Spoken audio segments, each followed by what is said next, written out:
All right, fellas, today we're taking a look at the Air Jordan 3 Black Cats. Definitely a throwback. Welcome back to Kicks on Kicks, my channel where I review sneakers. And today we're looking at a classic from '04.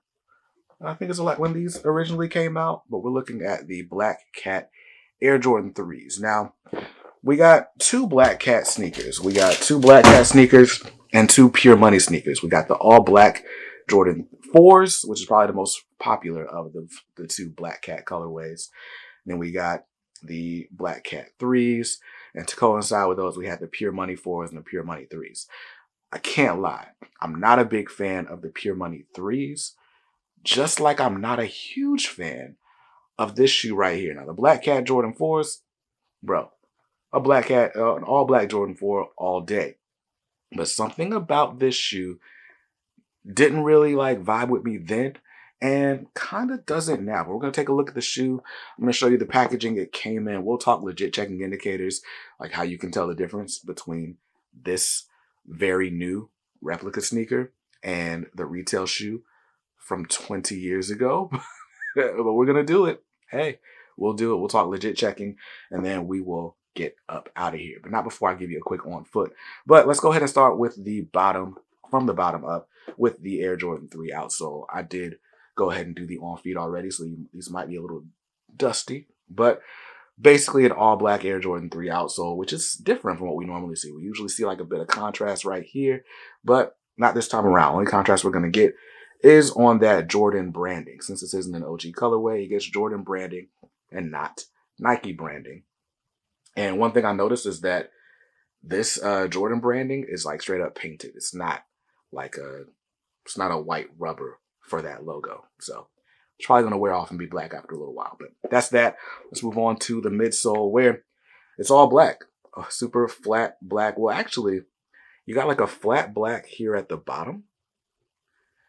And then on that top piece of the midsole, you actually get a glossy black that wraps around to the forefoot on the lateral side. So very cool, actually. Very cool stuff.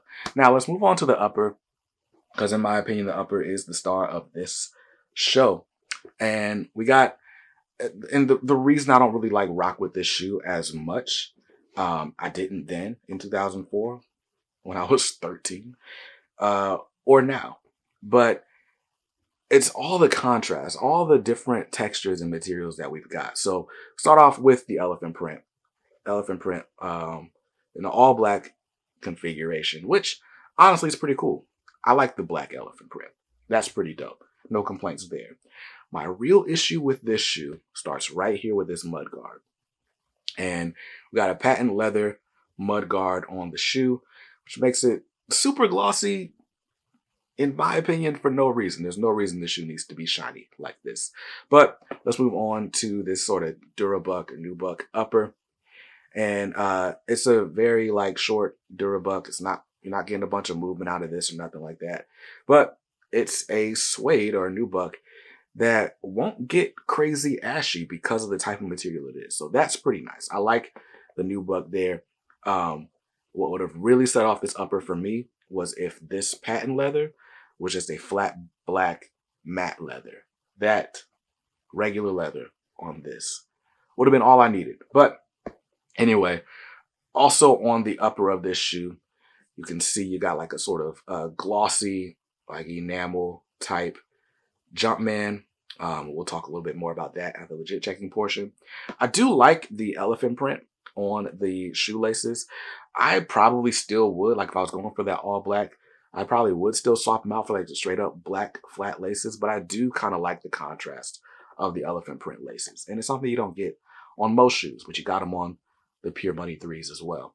But anyway, that's pretty cool. Durabuck on the tongue as well. We did not switch to leather for the tongue. Now let's move on to the back tab, where all black back tab with a sort of piano black on the Jumpman Air. Would these look better with Nike Air? Yeah, but it's not an OG colorway now, is it? So there's that. And that is pretty much the shoe.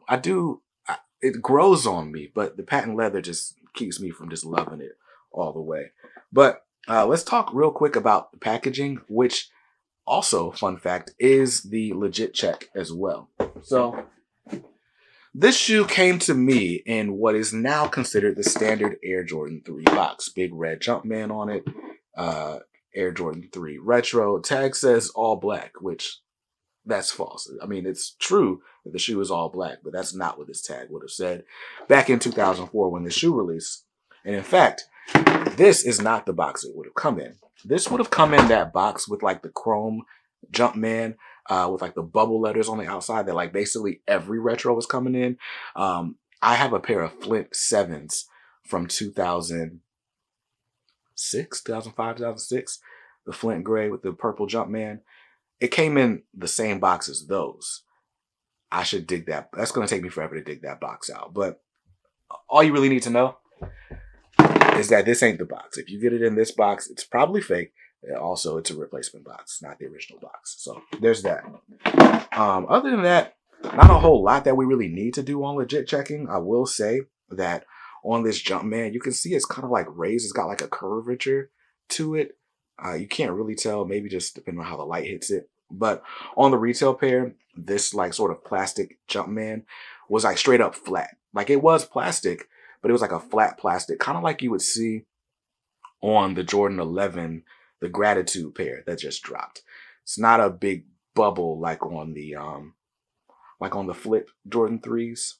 Anyway, we're way too in the weeds, but that is a legit checking. That's a telltale sign. Other than that, the overall shape of this toe, even though this Jordan 3 came out way before they were refining the Jordan 3s like they are today, this elephant print comes up way too high. Like, it should be lower, even for a 20-year-old shoe. So those are your legit checking indicators. But again, somebody's claiming to sell you this shoe brand new in 2023. Just stay away. You probably can't wear them if they were dead stock in 2004. Just straight up, they're crumbly. So somebody's wearing these. They either kept them super stock and wore them a bunch before, or they're repping out here. So that's the shoe. I'm gonna give you a quick on foot, and we're gonna get up out of here. Peace.